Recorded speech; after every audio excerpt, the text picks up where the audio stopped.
New challenge for the home care industry. With us now, Chris Neary and Ann Wilson. They are with the Coalition to Make Home Care Better. We thank you for being on the program today. And Chris, I'll begin with you. What exactly is the issue here? Well, the issue, Dennis, and thank you for having us on. There is a section in the House budget called Section 305 that not only prohibits non-competes, but in our opinion, prohibits non-solicitation agreements in the home care industry. And what this bill will do is it will harm the agency model. And we do believe there's ability to compromise, to come back to the table and to find a resolution to this bill that will satisfy both the governor's office and the home care industry.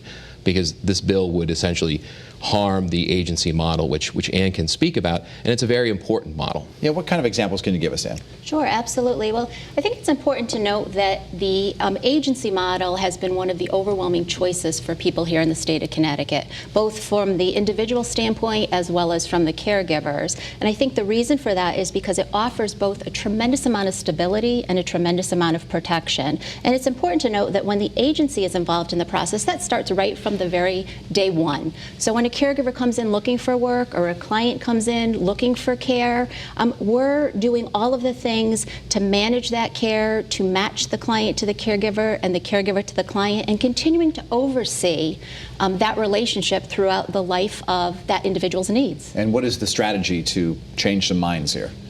Well, initially, there had been efforts by this coalition and other coalitions to get in touch with legislators, get in touch with senators, and convince them that this was not a productive bill for the home care industry. But certainly, I think that the governor's office has some options moving forward. There's potential for a special session coming up. There's also the potential that this could be revisited in the next session, where the home care industry would be allowed to have the non-solicitation agreement that is very, very common across service industries in the United States, and this bill does not allow for that. I know some of the viewers at home are probably saying, how does this impact me? How does it impact the customer? Right. Well, there's over 700 agencies here in the state of Connecticut with over 35,000 employees, so you could just imagine the number of people that we're serving in homes that we're in. And I think the biggest piece is that we don't want to lose that continuity. We don't want to lose those checks and balances. It's really about the people and continuing to ensure that they have quality care that allows them to stay in their home where they really want to be. There seems to be some disappointment that it was sort of done without much fanfare.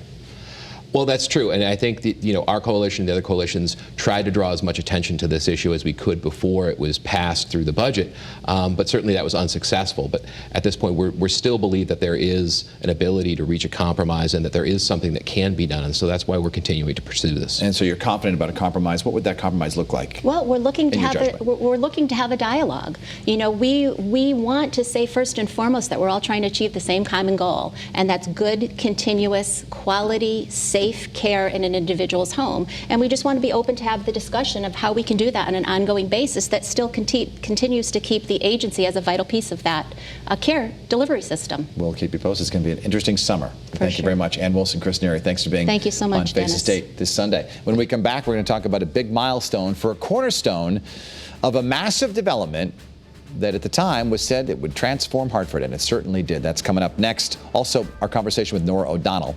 And we welcome your comments on social media right now, Instagram, Facebook, and Twitter. You can find me at all three.